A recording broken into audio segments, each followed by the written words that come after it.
Good morning, everybody, and welcome to this session.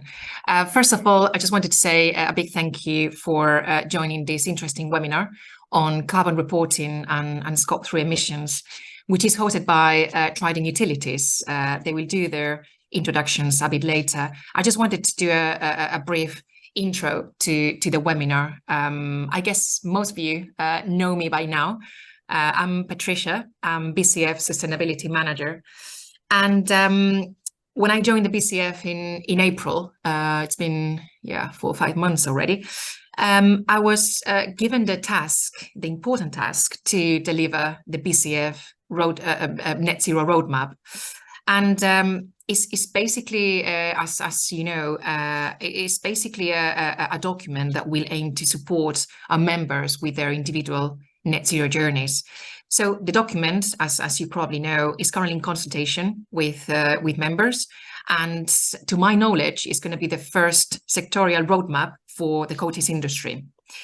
So an interesting thing is that according to the data we've gathered as part of the roadmap, carbon emissions data, we've established that Scope 3 emissions represent over 95% of our industry's carbon footprint.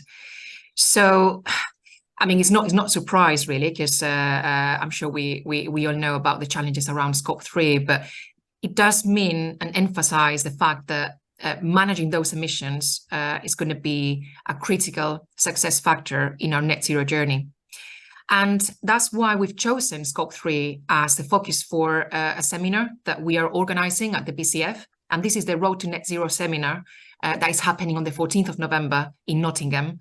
So if you haven't done so already, I would encourage you to go to our website, visit the BCF website, and then you can book your place from there. The webinar today is going to talk about Scope 3 as well, and some of the challenges associated with it. But also it will explain some of the basic concepts around measuring your carbon emissions. So I hope that you find it useful.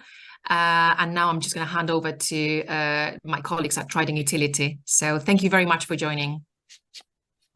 Thanks very much, Patricia, and good morning, everybody. First of all, just like to say thank you to the BCF for inviting us on to host this webinar and talk about net zero and Scope 3 emissions. I'm joined today, I'm delighted to say, by my colleague Amelia.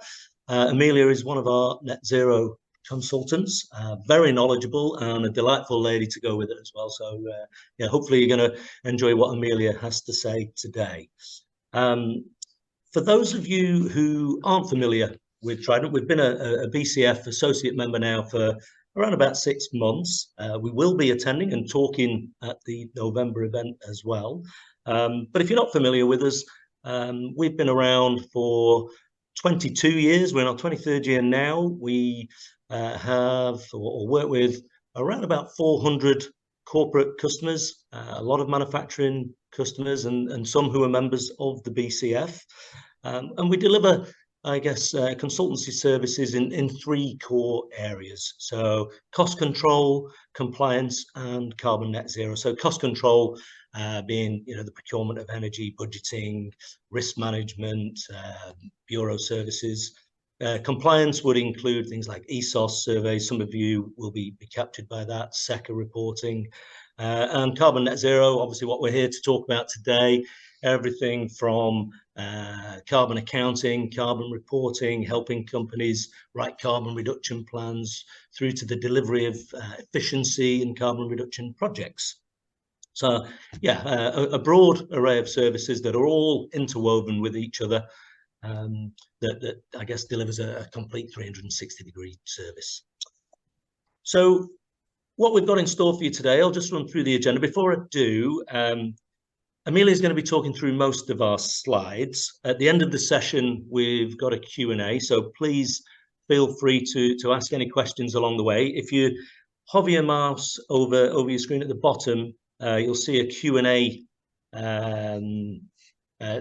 come up. If you click on that, submit your question there. I'll be monitoring those throughout the webinar, and hopefully we'll address most of those at the end.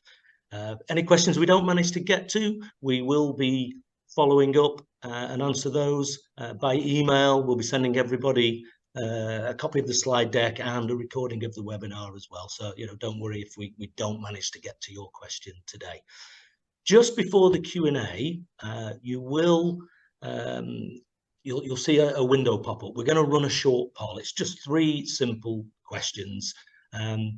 Please, if you can all answer that, it would be really valuable to the BCF and ourselves just to get some insights into where everybody's at on their carbon journey. Okay, so that said, what we've got in store for you today, we're going to be talking, or Amelia is mostly going to be talking about carbon footprint. What is it? Just to shed some more light on that. CO2 equivalents, and why, what are they and why do we need to measure them? We're going to be giving a summary of the greenhouse gas protocol, looking into the Paris Climate Agreement and the UK's commitment to net zero, our nationally determined contribution, and the 6th carbon budget. We'll give a bit of an overview of some free tools that are out there for you all to help you with your carbon accounting and carbon reporting. Then we're going to dive into what we've seen with most of our customers is the big problem area. Patricia touched on it, the scope 3 reporting, those 15 different categories. We'll touch on science-based targets and various different schemes like the Science-Based Targets Initiative and the UN's Race to Zero. We'll talk about developing and creating a carbon reduction plan, and then finally we'll be into our Q&A. So hopefully lots to keep you interested. We should take about 40 minutes or so from here. So yeah, hopefully you can all stay on and and enjoy what we've got to say. So without further ado, I will hand over to Amelia. Thank you. So I guess we're starting right at the basics really, and a lot of this webinar is going to be focusing about carbon footprints and calculating your carbon footprint. So when we talk about your carbon footprint, it's the amount of carbon dioxide released into the atmosphere as a result of the activities of a particular individual, organisation or community. The footprint really is just a metaphor for the total impact something has. And when we talk about carbon, it's the shorthand for all the global warming gases. So there are 7 main global warming gases, even though carbon is the one that's mostly talked about. So really, when we look at your carbon footprint, this is the best estimate we can make of the full climate change impact of an activity. Measuring your carbon footprint is key really to the net zero transition. Your footprint doesn't need to be perfect, but it is important really to understand what your main impacts are. And really, until you understand the size and the shape of your footprint, and when we're referring to the shape, we're talking about the proportion split between scope 1, scope 2 and scope 3. It'll be difficult to set achievable net zero targets. So it's the definitely starting point of this sort of net zero journey is calculating your carbon footprint and reviewing your scope 1, your scope 2 and your scope 3.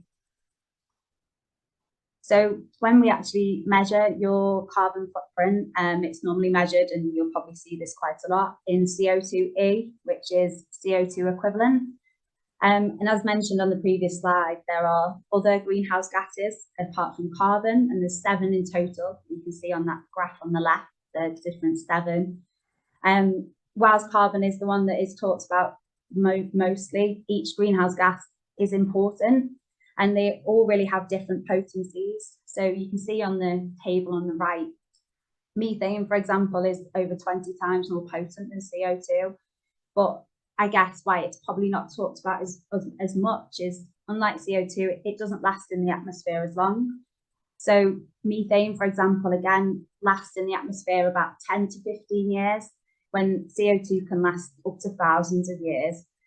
And I guess why we express things in CO2e is because activities produce multiple greenhouse gases in different quantities. So instead of splitting your carbon footprint up between the 7 gases, we express it as this CO2 equivalent. And CO2e therefore represents the total impact of all the greenhouse gases caused by a certain activity or a certain business. So it's worth knowing what CO2e is, because it's a term that you'll probably see quite a lot when you're reviewing other people's carbon footprints or starting on that journey yourself. So the next slide really is having a look at the greenhouse gas protocol and this diagram that has a look at scope 1, scope 2 and scope 3. So this diagram was produced by the greenhouse gas protocol, and it provides an overview of the different scopes and types of emissions that may arise from a company. So the greenhouse gas protocol is a global framework used to calculate your carbon footprint, and it provides really the world's most widely used greenhouse gas accounting standards for companies. So it's a well-known thing. But this diagram is really good at, I guess, starting at the beginning and having a look at a really top level of what you think may be appropriate for your carbon footprint and where you probably need to start. So down the middle, we've got your scope 1, which are your direct emissions arising from activities owned or controlled by your organisation that essentially release emissions straight into the atmosphere, and that's why they're considered direct. So you can maybe see on that diagram it is a little bit small, but we've got company facilities and company transport, which fall under your scope 1. Company facilities is likely to include your natural gas consumption and any other fuel consumption, for example, LPG, diesel, propane. And then we've also got company transport, and this includes any miles travelled or fuel consumed or HGVs, vans, or any other vehicles that are owned by yourself. So that's scope 1. Probably a lot of you already report your scope 1 for other sort of reporting requirements, but essentially that's scope 1. And then you can see on the left, we've also got scope 2. And scope 2 are the emissions released into the atmosphere associated with your consumption of electricity and heat. It's classed as indirect. So unlike scope 1, it is classed as indirect. And this is because the emissions themselves occur somewhere else. For example, the electricity that's arriving on your site, the emissions didn't arise at your site, they actually arrived at the power station. And that's why they're classed as indirect. So when we look at scope 3, you can see we've kind of got 2 arrows for scope 3. And this is because the categories are split up between upstream activities and downstream activities. So scope 3 really are the emissions resulting from any activities that you don't own or control. There are 15 categories of scope 3, and they include things such as purchased goods and services, business travel, waste generated, employee commuting. And later on in this presentation, we'll sort of provide a high-level definition of each of these 15 categories. You'll probably know that scope 1 and scope 2 are normally more widely reported at the moment, and it tends to be because scope 3 is a little bit more difficult, and the data, unlike your natural gas consumption and your electricity consumption, is not readily available. But I guess scope 3 is important, and as Patricia mentioned earlier, I think she said that your scope 3 can be up to 95% of your businesses. And this diagram kind of highlights that as well. You can see that scope 1 is typically about 10 to 15% of a company's carbon footprint, and scope 2 is typically less than 10%. Then obviously you can see the green and the blue segments on that pie chart, and these are all resulting from your scope 3 emissions. The share, I guess, between each scope can vary significantly. And I guess it depends really on the different businesses and the different business activities that take place. And similarly to Patricia's mentioned before, we are working with other companies and different activities, and we've seen that their scope 3 can be up to 96, 97%. So I guess it just really highlights why, although it can be slightly more difficult to calculate, it is really important. So this slide really is just why do we need to measure your carbon footprint, not just scope 3? Why do we need to measure your scope 1, your scope 2 and your scope 3? So really, until you start calculating your carbon footprint, you won't be aware of the total impact your business has in terms of carbon emissions. Also, it's to comply with regulations. So regulations at the moment, there's ESOS, SECR that require scope 1, scope 2 and a proportion of scope 3. There's PPNO 621 that requires 5 of the 15 scope 3 categories. And in the future, there may be other regulations that come into place that start tackling those scope 3 emissions in addition to your scope 1 and your scope 2. So by calculating your footprint now, you're increasing your resilience to this in the future. Also, I guess customers and investors will require your business to be more sustainable. They'll want to start investing in companies that are more sustainable and ahead of the game in the terms of net zero. So I think that's a really important point. Also, there's to improve your bottom line, to identify areas for improvement. So after calculating your carbon footprint, you'll be able to see really which areas of your business contribute significantly to your carbon footprint, and it'll help you identify areas to focus your efforts on and where you'll be able to make the most impact on reducing your carbon emissions. It can improve your reputation, but also it can reduce costs. So, for example, if you have a look at your scope 1 and your scope 2, your natural gas and your electricity, and you're attempting to reduce these, one of the sort of main things that you're probably attempting is to sort of improve your energy efficiency and your building efficiency. And this will reduce your emissions from your electricity and natural gas, but it'll also reduce your energy costs. But there are many other reasons, I guess, why people are starting this journey on measuring their carbon footprint. We found that some customers now are being asked by their customers to provide data on scope 1, scope 2 and scope 3. So there's many different reasons, and I think it's really important to know why you're starting this journey and understand the importance of it. So this sort of slide is about the ambition and the different sort of law that the UK is sort of committed to. So the Paris Agreement is a legally binding treaty on climate change that came about during COP21. The goal of this agreement really is to limit global warming to well below 2 degrees and preferably below 1.5 degrees. The agreement really was designed to build sort of trust and confidence that all countries are contributing their share to the global effort in achieving net zero. Because really to achieve our net zero by 2050 target, everyone's going to have an important role to play. I think 197 countries have signed up to this agreement now, and part of this agreement, it asks countries to work to achieve the levelling off of emissions as soon as possible, but also to become greenhouse gas neutral, net zero by 2050. So once you've sort of submitted and been part of this agreement, you have to submit NDCs, which are nationally determined contributions. These have to be submitted every 5 years, and they sort of detail your plans for climate action and how you're going to achieve that net zero by 2050 target. So when we look at the UK NDC, so the UK is committed to at least a 68% reduction in emissions by 2030, so it's not that far off, and also a legally binding target of net zero by 2050. So I guess to assist with our NDC and our targets, the Climate Change Act also introduced carbon budgets. And carbon budgets really define the pathways on how the UK will meet its NDC targets. So we're currently in Carbon Budget 4, and Carbon Budget 4 will run until 2027. And at present, I don't believe that we are on track in meeting this.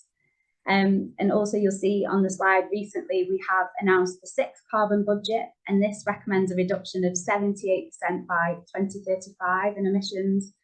And again, I don't think we're on track to meeting our 4th, 5th or 6th target at the moment. And I guess this just sort of highlights the point for the UK to hit our net zero targets. We all really have a massive part to play, and businesses essentially will need to align themselves really closely with the UK pathways. The carbon budget is split between sectors, and I think that's really important because it sort of takes into account that some sectors can probably reduce at a faster rate than others. I think it's split between 14 sectors, so it shows the sort of decline and how some sectors will rapidly decrease now, and then others that will probably take more time because it's relying on new innovation technologies and things like that. So this slide really is just sort of talking about the free tools that are out there. So it can be quite a scary thing starting this journey and knowing that you need to calculate your scope 1, your scope 2 and your scope 3. So these are sort of the examples of the sort of free tools that can help you along this journey. The Greenhouse Gas Protocol, as we mentioned earlier, has produced a corporate standard, And this provides requirements and guidance for companies on how to prepare a corporate level greenhouse gas emissions inventory, e.g. a business carbon footprint. So that's out there. And the greenhouse gas also produced a standard that focused solely on scope 3. And this document runs through each of the 15 scope 3 categories and provides guidance on the types of data required for each category, the different calculation methodologies that are available, and it also gives you worked examples. So both those greenhouse gas protocol documents are a really good place to start. We've also got the Department for Energy Security and Net Zero, as part of the UK government, produces greenhouse gas conversion factors. These can be used to calculate the kilograms of CO2e produced by various activities. It does include emission factors for scope 1, scope 2, and a proportion of scope 3. And what I think is really good about these is that they are actually updated annually. So they're updated around June. So this sort of takes into place that how the kilograms of CO2e per activity is sort of changing year on year. And then just at the bottom, we've also got the Carbon Trust. So the Carbon Trust produced these two tools that allow companies to import their raw data online for scope 1 and scope 2. So at the moment, it's not really addressing scope 3, but you can input your natural gas or your fuel usage, and this tool will calculate your overall footprint in kilograms of CO2e, and it can also show you your sort of overall footprint, but also a split between scope 1 and scope 2. So they're really useful tools, and they're definitely a good place to start. So this next slide really is the different scope 3 categories. So as you can see, we've got the top sort of level, which is your upstream, and your bottom level, which is your downstream. So I'll sort of provide some top level definitions of what these may be, and then it'll highlight, I guess, the challenge of scope 3 emissions. So the first one is purchase goods and services. So this is the upstream emissions, your cradle to gate emissions arising from purchases of consumables made by the organisation from suppliers. So for example, this could be you buying in rolls of paper, things of ink, powder, chemicals, the different things that you have to purchase to be able to carry out your business. It's normally typically quite a big emissions for a lot of companies, just on the basis that you buy so many different products, and you kind of need to take into account all the emissions of making that product and where it's come from. Then we also have capital goods. It's very similar to purchase goods and services, but these are the upstream emissions from the production of capital goods. So these are things like buildings, facilities, machinery. For yourselves, it might be new ovens or production lines. And it's a similar calculation methodology as well to purchase goods and services, but it's kind of more assets rather than consumables. So the third one for your upstream is your fuel and energy related activities. So these are the emissions related to the production and distribution of fuels and energy purchased and consumed by the organisation. So this category is more applicable to energy generators. However, it does include your sort of transmission and distribution losses for electricity. So these are obviously the amount of electricity produced at the power station. So a proportion of this is lost by the time it gets to your factory or your site. And this typically about 10% of your electricity consumption, and that sort of falls into fuel and energy related activities. The next one is upstream transportation and distribution. Again, this is probably likely to be quite a big section of your carbon footprint. And this is essentially the transportation and distribution of products purchased between suppliers and the organisation in vehicles not owned by the reporting company. So if you obviously own the vehicles that are transporting your goods, this would fall under your scope 1 as company transport. So really this is including if you buy a certain amount of rolls of paper from a factory that was 100 miles away, you would need to take into account the emissions of that 100 miles if that was travelled by road, sea, air, and you need to take into the emissions that have been produced from that mode of transport. So we've also got waste generated in operations, which is category 5. Simply, really, this is just the emissions related to the disposal and treatment of any waste. And this also does include water. We have business travel for category 6, and apologies. So business travel is the transportation of employees by means not owned or controlled by the organisation. So this includes business mileage in private vehicles. So this is something that is already reported in SECR and ESOT at the moment. But it does also include any public transport travel, so air, rail, taxi, bus, and it does also include hotel stays. So category 7 is employee commuting. These are the emissions relating to an employee travelling between home and a place of work. And it is also optional to include people working from home, which has obviously now become quite a big thing for companies. And the final sort of upstream scope 3 category is upstream leased assets. And this is the scope 1 and 2 emissions for any assets that are leased by yourselves from a different company. So then we move down to the sort of downstream scope 3 emissions. Again, these seem to be a bit more challenging to calculate. So we've got downstream transportation and distribution. So this is you transporting your sold products from your site, your facility, to your customers and end users. So again, this can typically be quite a big emissions section for most businesses. We also have processing of sold products. So this is the emissions arising from the processing of intermediate products sold by the organisation by downstream companies. I guess an example of this would be a company selling chemicals to a paint manufacturer. So this category would include all the emissions arising from the production process of processing these chemicals to produce the paint. We also then have use of sold products for category 11. So these are the emissions from the use of goods and services sold by the reporting company. So this is applicable if any of the products you sell directly or indirectly consume energy during their use. So an example would be lighting or engines or cars or modes of transport. I think this one probably is unlikely because I don't think your products will be consuming energy. But it's one of those things we'll have to review when you get down to that sort of level of calculating your downstream emissions. You have to sort of review each product that you sell and if they would indirectly or directly consume energy. So the next one is the end of life treatment. So these are the emissions arising from the waste disposal and end of life treatment of any product sold by yourself.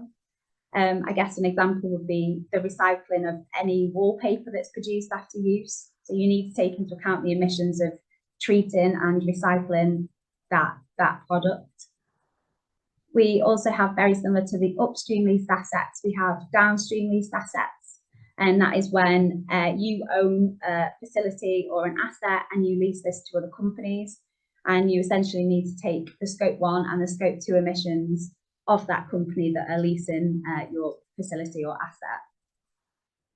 The next one is pretty self-explanatory. So this is franchises. So this would be if your company operated any franchises, and again, you take in the scope 1 and the scope 2 emissions of the operation of these. And then finally, we have investments. And these are the emissions associated with the organisation's investments. This category really most often applies to sort of investors and banks and any other financial institutions. But if you do make investments into other companies, this can sort of get dragged into the scope 3 category 15. So that was a very brief and quick overview of the 15 scope 3 categories. I'm sure you can probably understand just from those the data availability and I guess the quality of data for some of these categories can be quite hard. Calculating your carbon footprint does often have to use estimations and secondary data and industry average data, and that's because at the moment the sort of data that you're required to calculate these categories isn't necessarily available. It is quite challenging, and I think when you start on that process it can be quite daunting, but when you start breaking it down, and I guess when you go through you can sort of conduct a screening exercise. So most companies don't tick all 15 boxes, but it's important to understand which ones you do tick. And I guess it's important to understand where you're going to prioritize your energy. And that's something that the Greenhouse Gas Protocol talks about, is that some categories will be really, really hard to sort of calculate. And I guess the Greenhouse Gas Protocol guides you to prioritize where to put your sort of efforts, because a lot of this data can be really time consuming and energy intensive for businesses. So we've included this next slide. This is an example really of how you begin to calculate your emissions this is for purchased goods and services, which, as I mentioned, is probably likely going to be responsible for quite a large amount of emissions. So this decision tree on the right here allows you to select an appropriate calculation methodology from the data that's available.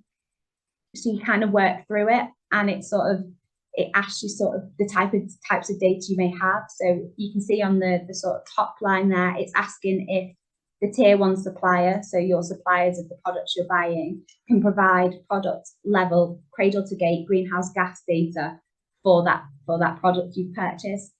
An example of this really would be sort of EPDs. I found that a lot of the time this isn't necessarily available. But if it was, you would use a sort of supplier specific method. If they couldn't, you could sort of move down to the next line, and it's, can the supplier provide allocated scope 1 and scope 2 that is being consumed while producing that product. Again, I found this isn't normally readily available, but if it was, you sort of use the hybrid method.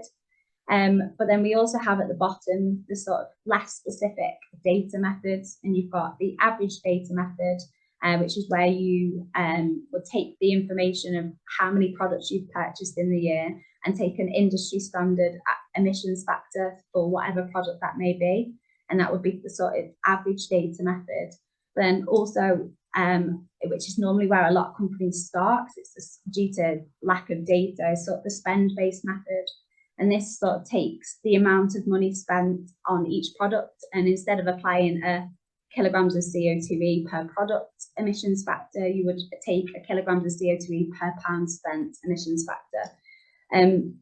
These decision trees, there's one available for each scope 3 category. They're all similar but slightly different, and it's definitely the best place to start to sort of highlight. Again, it highlights the type of data you're going to need, and also it'll identify which calculation methodology is probably going to be the most appropriate.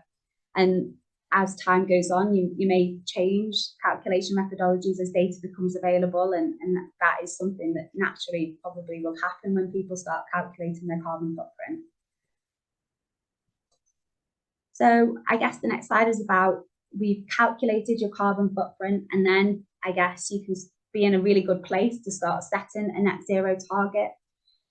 You'll probably have heard of people talking about science-based targets. So science-based targets provide a clearly defined pathway for companies to reduce greenhouse gas emissions to help prevent the worst impacts of climate change and future-proof business growth. So targets, net zero targets, are considered science-based if they are in line with what the latest climate science deems necessary. So essentially this is the Paris Agreement, which is limiting global warming to well below 2 degrees above pre-industrial levels, but also pursuing efforts to really limit warming to 1.5. I think science-based targets are really good because they show organisations how much and how quickly really they need to reduce their greenhouse gas emissions to prevent the worst effects of climate change. So this slide is the different sort of initiatives. So once you've sort of created your target, the sort of initiatives that kind of highlight your commitment and show that you're really ambitious and how you want to achieve your net zero targets. So your net zero targets really must be backed by credible action, and the sort of numerous initiatives out there that represent this commitment. So on this slide, we've got the Science Based Targets Initiative. The SBTI requires companies to develop a science-based emissions target, so like the ones we mentioned on the slide previously, and this is then presented to the SBTI for validation. So this can be quite a long process, but it sort of validates that your target is science-based. Once you sort of have your target approved, you can then communicate this to your stakeholders and your customers. It's worth noting that as part of SBTI, you are also required to disclose your company-wide emissions and sort of track your progress. This is normally done in the form of a carbon reduction plan, which I'll talk about on the next slide. So in addition to SBTI, another sort of initiative you can sign up to is Race to Zero. So the Race to Zero has a pretty similar process to SBTI, and their process is referred to as the 5 Ps. So you pledge to reach net zero by 2050, but you also pledge to halve your emissions by 2030.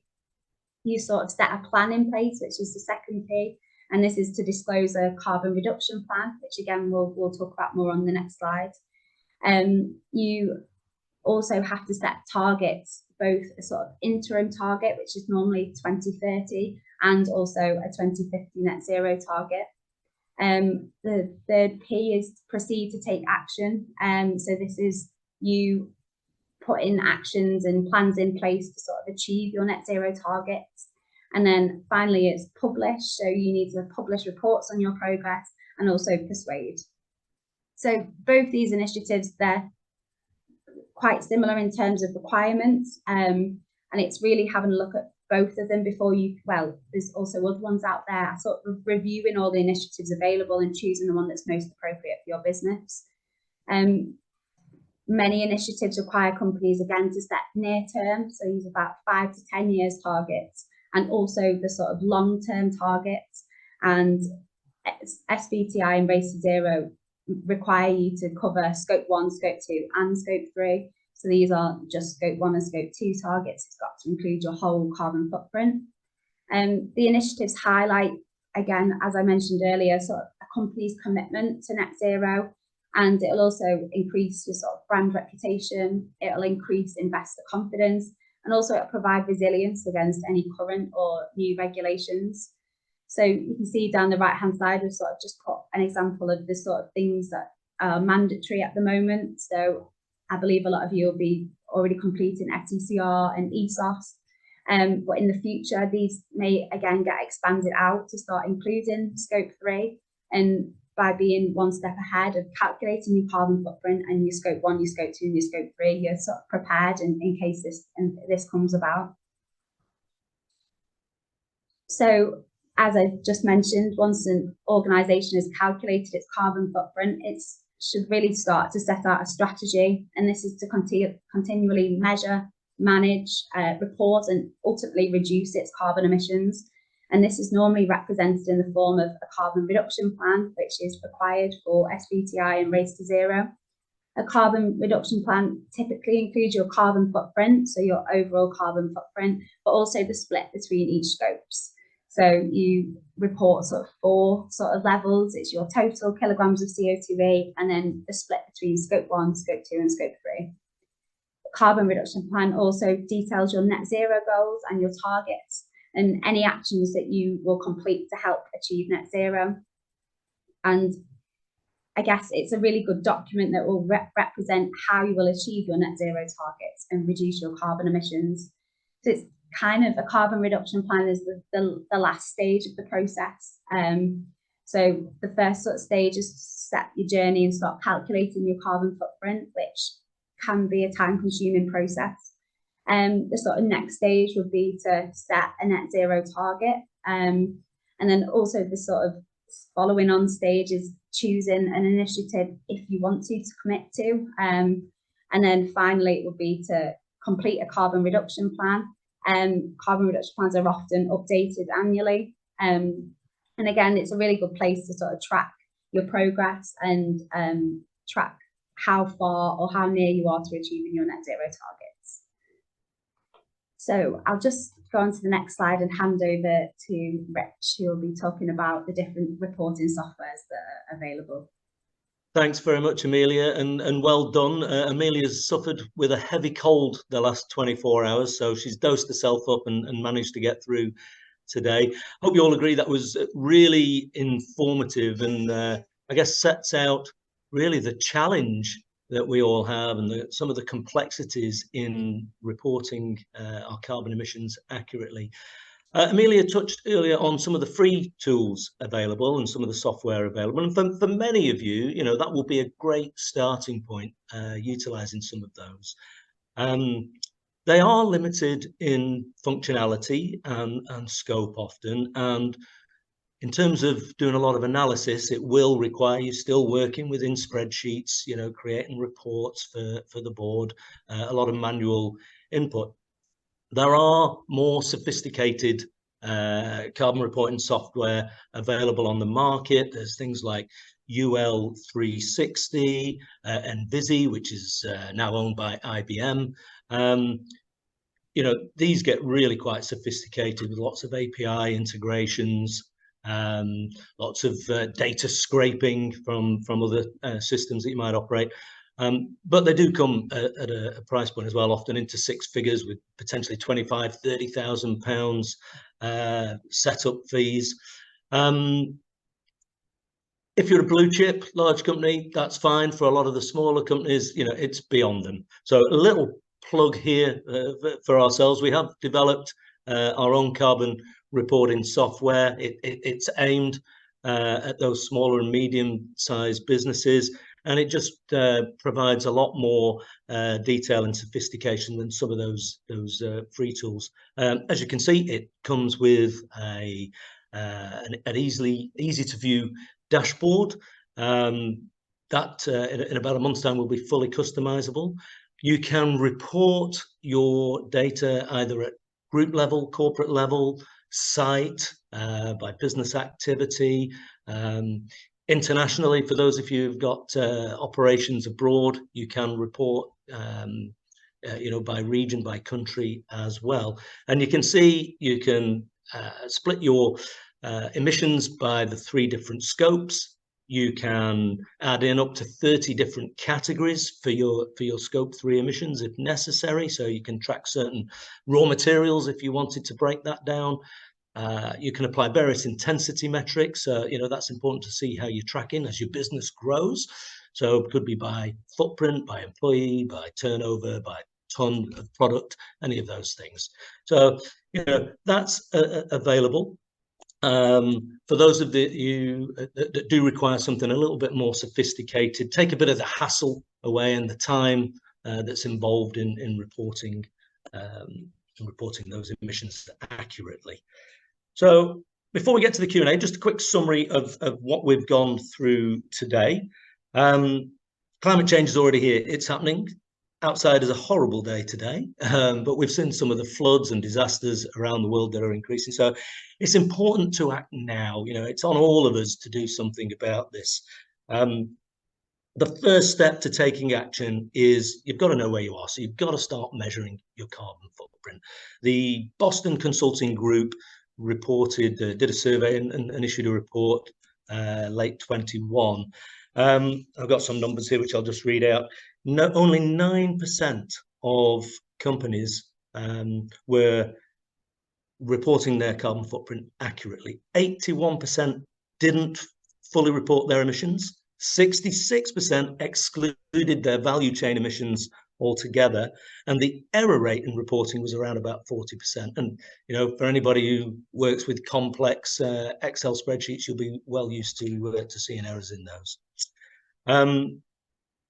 So, you know, it is important to start measuring, but it's important to start measuring it accurately.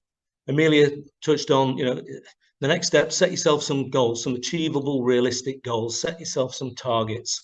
You know, how are you going to get to net zero by 2050? Make sure those targets are aligned to the UK government's targets. Patricia talked about, you know, the work on the pathway that the BCF are doing. Hopefully, you know, that will provide more detail soon, and you know, as a sector, that will give some guidance for you to align your goals and ambitions to. Then you need a plan. You know, start identifying those opportunities for improvement. What are the projects you're going to work on? You know, in the years ahead, as we decarbonize our electricity supplies, some of those emissions will kind of take care of themselves. You won't necessarily have to do much. hydrogen coming into our gas mix again will take some of the carbon emissions out, but it won't get you there. So, what are you going to do to make your operations more efficient and to decarbonize them? Start identifying those now.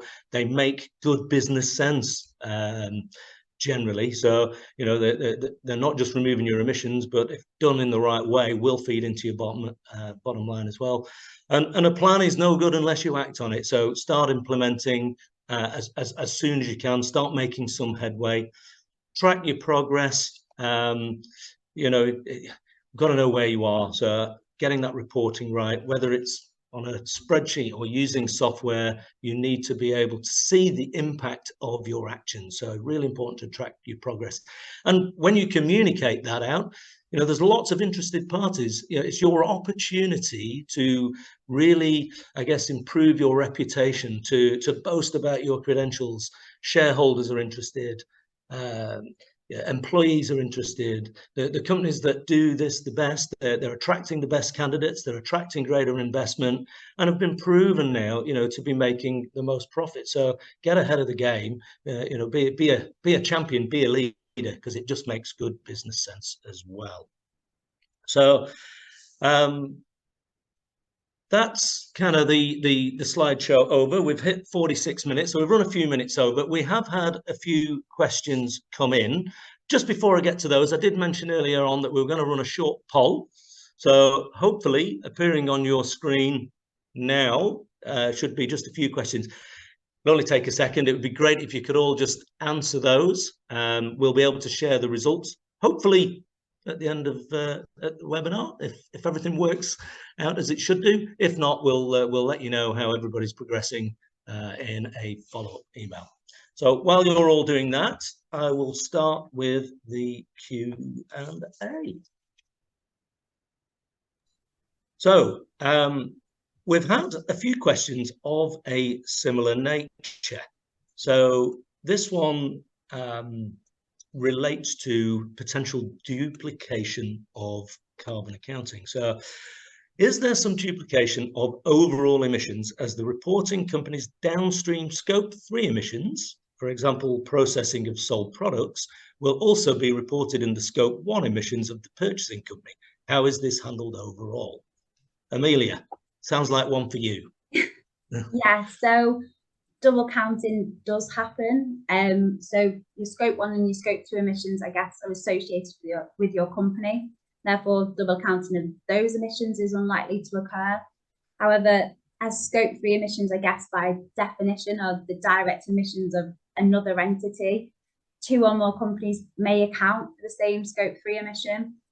I guess double counting is an inherent part of scope 3 accounting, as each entity in the value chain has, I guess, some degree of influence over those emissions.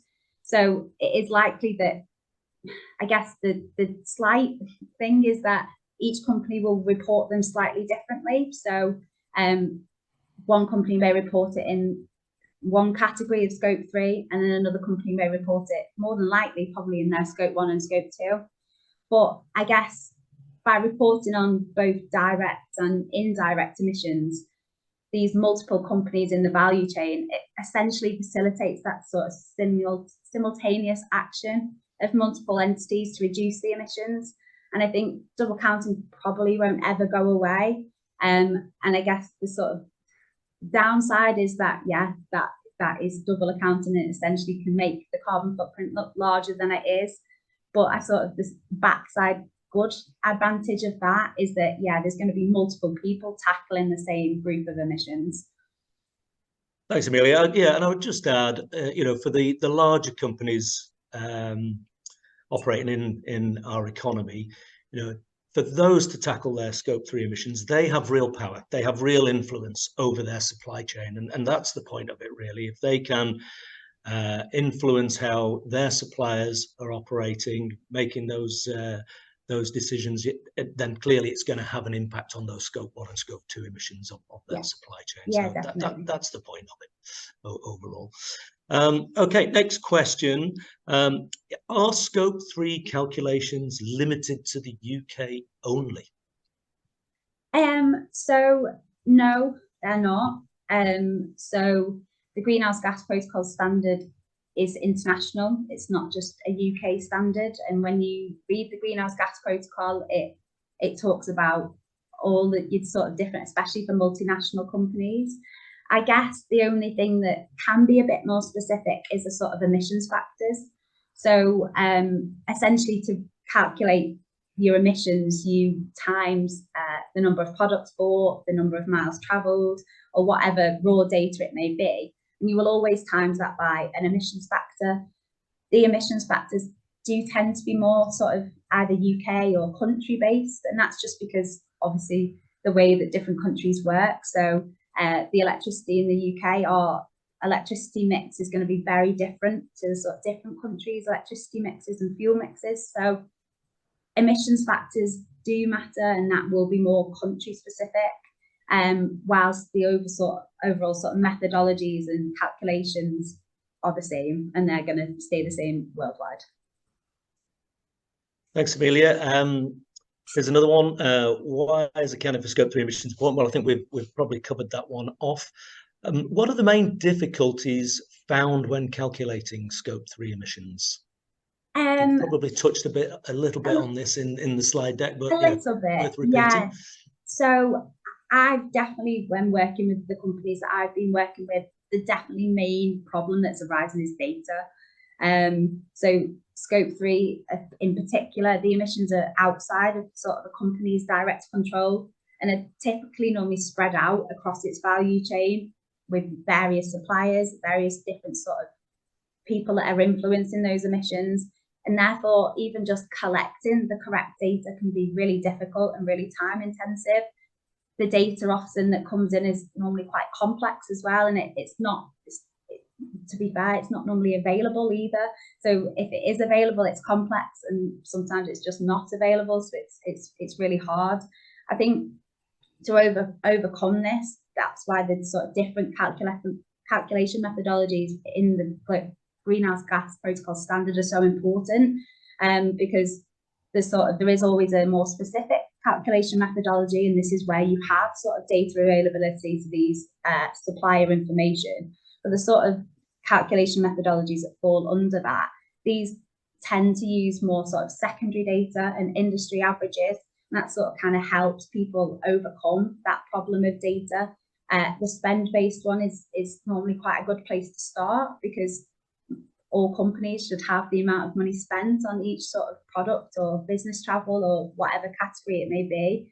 And then over time, as data becomes more available, you can start to be more specific with your calculation methodologies, and your sort of emissions will become more accurate.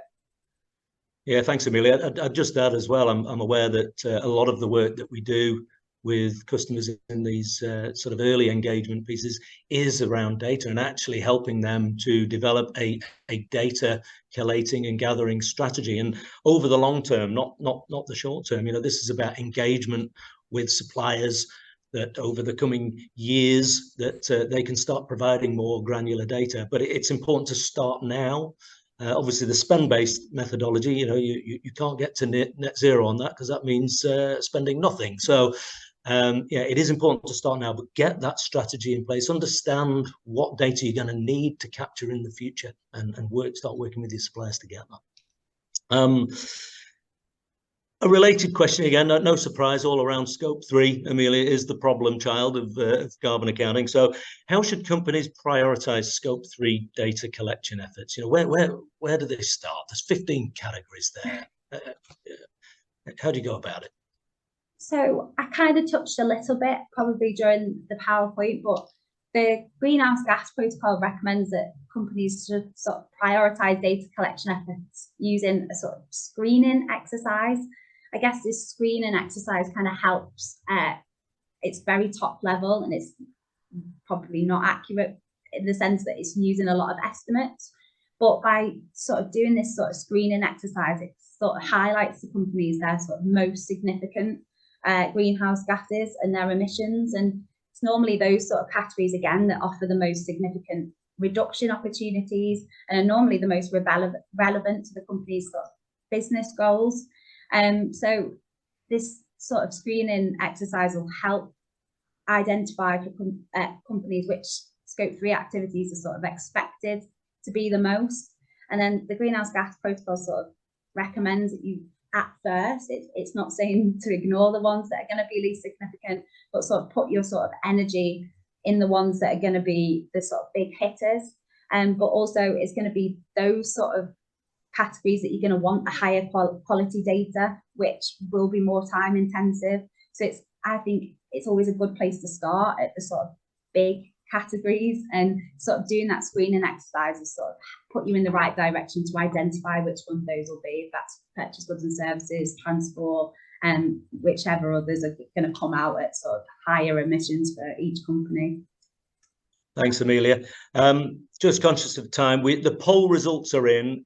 We'll do one final question, then I'll share the poll results. And I know you're all busy, and then we'll let you on your way to carry on your busy days. So the final question: are life cycle assessments of products a useful tool to help reduce your carbon footprint? Well, they are. They're very useful for lots of different reasons. They're obviously, Amelia's just been touching on there about gathering data from suppliers. Well, this more granular data is exactly the sort of thing you're looking for in the future, to be able to measure your emissions accurately. But in terms of reducing your carbon footprint, obviously what a life cycle assessment does is it breaks down the emissions at the various stages of developing and making that product. Having that information then enables you to look at each of those stages and, well, what can we do differently? So it poses the question, what can we do differently to take the emissions out of each of these steps? So, it might be a raw material that you're starting with. Well, could you get that raw material from elsewhere, from somewhere closer? Could you use a different raw material? So yeah, really useful data to provide and give you great insights in what you can do about it. And of course, are a great opportunity to promote your credentials as well, to win more business. If your products come with a lower carbon emission than a competitor's, that gives you an advantage. So wholeheartedly encourage companies to start looking at things like that. Okay, we didn't get to all our questions. As I said at the start, we will answer them all. So please, don't feel aggrieved if we didn't get to yours. We'll be following up with answers to everything. We've just run out of time.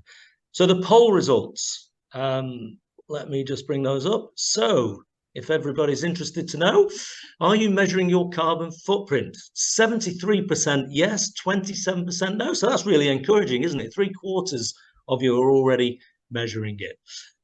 Do you include scope 3 emissions? Only 30% are including scope 3 emissions. So made a start. Obviously, hopefully what you've seen today, there's more to do, but it's encouraging that you've made a start. And finally, the final question was, do you have a carbon reduction plan in place? 37% of you do, and 63% of you don't. So again, encouraging that a lot of you have made a start on that. The 6th carbon budget requires us to be, Amelia might correct me here, but I think it's 65% of our way to net zero by 2030. That's in a little over 7 years' time. That is quite a challenge. So the 63% who don't have a plan in place, it doesn't necessarily mean you're not doing anything. But yeah, we can't leave it much longer. So I'd encourage everybody to make a start. So that's it. Thank you very much for your time this morning. Thank you for attending. I hope it's been useful and I hope it's been informative for you. Just check in with Patricia. Did you have any final words you wanted to say before we sign off? Just a big thank you. I think it's been really good, very well delivered, and yeah, as you say, I hope they found it useful. Thank you so much. And yeah, as Richard said, we'll get on to your questions. We'll get back to you on those. So yeah, don't worry about it. And we'll share the slides and the recording after the session as well. So yeah, thank you. Okay, thanks everyone, and hopefully we might see some of you in November. Okay, thank you. Thank you. Thanks.